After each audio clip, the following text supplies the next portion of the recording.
Hello friends, मेरा नाम doctor Ragini Mehra है। मैं एमडी स्कॉलर हूँ इन काय चिकित्सा from all India institute of Ayurveda new Delhi.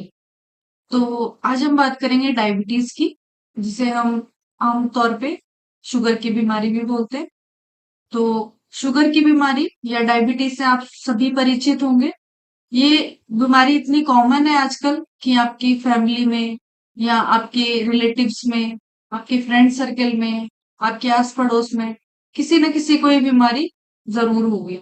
Diabetes में होता क्या है कि जो हमारा ब्लड है उसमें शुगर का लेवल बढ़ जाता है, और ये धीरे धीरे बढ़ के हमारे जो वाइटल्स ऑर्गन है, शरीर के जो मुख्य अंग हैं, जैसे कि हमारा हार्ट हो गया, हमारी किडनी हो गई, हमारी नर्व्स हो गई, इन सबको डैमेज करने लगता है, जो कि शरीर के लिए बहुत ही खतरनाक होता है।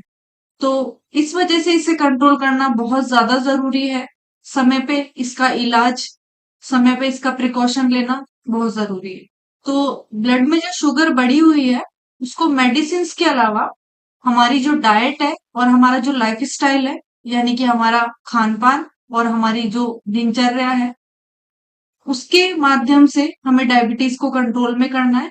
तो हमें किस तरह की डाइट फॉलो करनी चाहिए, किस तरह की हमारी रूटीन होना चाहिए, ताकि हम डायबिटीज को कंट्रोल कर सकें, हमारी जो बढ़ी हुई शुगर है उसको हम कंट्रोल कर सकें।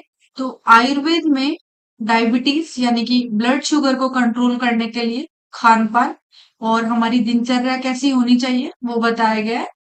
तो उसके बारे में आज बात करेंगे, ताकि आपका जो ब्लड शुगर लेवल है वो कंट्रोल में रहे और आपकी जो बीमारी है आगे ना बढ़े, आपकी जो ब्लड शुगर है उसको कंट्रोल करने में मदद मिले। तो सबसे पहले सुबह उठ के 2 ग्लास हमें गुनगुना पानी पीना है। फिर उसके 15 से 20 मिनट के बाद आपके पास 5 ऑप्शंस है, उनमें से आप कोई भी एक कर सकते हैं डेली। इस तरह से आप डेली बदल बदल के कर सकते हैं। तो 5 ऑप्शंस क्या क्या है आपके पास में? तो सबसे पहला जो ऑप्शन है, बेलपत्र जो होता है उसके पत्ते लेने हैं। तो पत्ते कितने लेने हैं? 5 से 7 आपको पत्ते लेने हैं, उनको अच्छे से धो के, और उसका 1 गिलास पानी में पत्ते डाल के 30 ml काढ़ा बनाना है, और वो आपको लेना है। ये आपका पहला ऑप्शन है। तो दूसरा जो ऑप्शन है, आपको 30 ml आंवले का जूस 2 चुटकी हल्दी मिला के पीना है। फिर थर्ड जो ऑप्शन है, आपको 30 ml एलोवेरा का जूस पीना है। चौथा जो ऑप्शन है, आपको 30 ml करेले का जूस पीना है। फिर पांचवा जो ऑप्शन है, वो है आपको दाना मेथी जो होती है उसका पानी पीना है। तो उसके लिए आपको करना क्या है, आपको रात में 1 गिलास पानी में 2 चम्मच दाना मेथी भिगो के रखनी है पूरी रात, और सुबह आप उसका पानी पिए। तो इस तरह से ये 5 आपके पास ऑप्शंस है, आपको डेली एक एक करना है। एक एक ऑप्शन आप डेली कर सकते हैं, और इस तरह से आप 5 दिन तक कंटिन्यू एक एक करके 5 ऑप्शन यूज कर सकते हैं, और फिर से आप उसी सीक्वेंस में कंटिन्यू कर सकते हैं। तो आपको आपके पास ये पीने के लिए 5 चीजें हैं।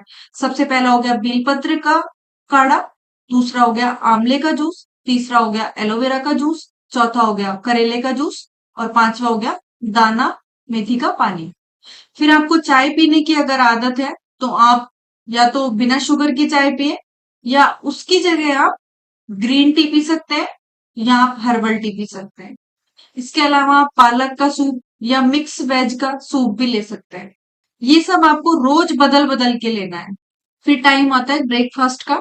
तो आयुर्वेद में डायबिटीज पेशेंट्स के लिए ब्रेकफास्ट के ऑप्शंस है, जो हम बात करेंगे।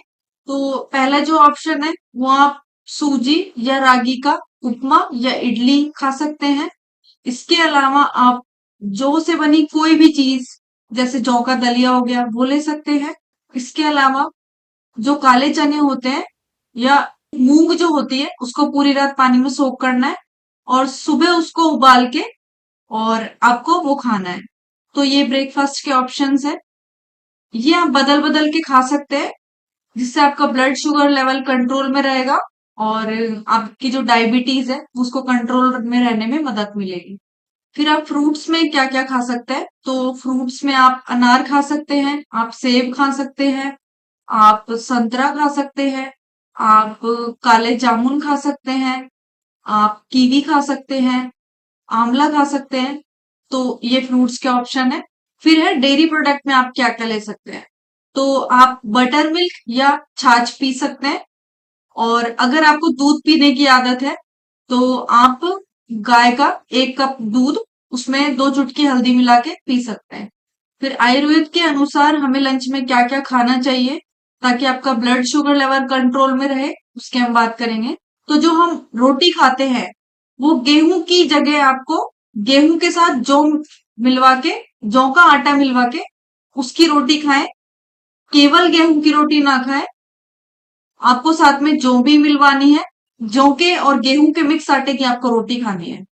या फिर आप मल्टीग्रेन आटे की रोटी भी खा सकते हैं जिसमें जौ, ज्वार, बाजरा, रागी, गेहूं ये सारी चीजें होती हैं। तो आप मल्टीग्रेन आटा या तो खाएं या फिर आप गेहूं के आटे में जौ का आटा मिक्स करवा के उसकी रोटी खाएं। अगर आप चावल खाते हैं तो आप जो नॉर्मल चावल है उसकी जगह ब्राउन राइस लें। और अगर आपको चावल खाने की आदत है तो न्यूली हार्वेस्टेड, यानी कि जो एकदम नया चावल है, 1 साल से कम पुराना चावल है, वो यूज नहीं करें। हमें पुराना ही चावल खाना है। जो 1 साल से पुराना चावल हो गया है या 1 साल से पुराना गेहूं जो है वो हमें खाना है, क्योंकि वो खाने में लघु होता है। इसीलिए हमें न्यूली हार्वेस्टेड कोई भी ग्रेन इस्तेमाल नहीं करना है। फिर आपको सब्जियों में क्या क्या खाना है। तो आपको लौकी, तोरी, टिंडा, कुंदरू, करेला, सहजना और पेठा। इसके अलावा आप हरी सब्जियों में आपको मेथी खानी है, सरसों खानी है, बथुआ खाना है, पालक खाना है। ये सब्जियों के ऑप्शंस है। इससे आपकी ब्लड शुगर लेवल कंट्रोल में रहेगी। अगर आपको दाल खानी है तो आप पीली या हरी मूंग की दाल खाएं, तुअर की दाल खाएं या फिर सोयाबीन की दाल खाएं। फिर सलाद में आप खीरा, ककड़ी, चुकंदर या गाजर ये खाएं। ये आपके ब्लड शुगर लेवल को कंट्रोल करने में मदद करेंगे और आपके ब्लड शुगर को बढ़ाएंगे भी नहीं। फिर आप रात के खाने में यानी कि डिनर में आपको क्या क्या लेना है। तो जो आपको लंच में ऑप्शंस बताए गए हैं वही आप डिनर में भी ले सकते हैं, पर जो इसकी मात्रा है खाने की वो आपको कम करनी है। और रात में आपको चावल बिल्कुल नहीं खाना है। और बाकी जो ऑप्शंस बताए गए हैं दिन के लिए वो आप रात में भी खा सकते हैं, पर मात्रा थोड़ी कम लेनी है। तो आयुर्वेद में ये डायबिटीज के लिए डाइट के ऑप्शंस हैं। अगर आप इसको फॉलो करेंगे तो आपका जो ब्लड शुगर लेवल है कंट्रोल में रहेगा, आपकी डायबिटीज आगे नहीं बढ़ेगी और आपके जो लक्षण है वो भी नहीं ज्यादा बढ़ेंगे और आप स्वस्थ रहेंगे। तो आप आयुर्वेद को फॉलो करें, स्वस्थ रहें। चैनल को लाइक करें, शेयर करें, सब्सक्राइब करें, कमेंट करें। Thank you.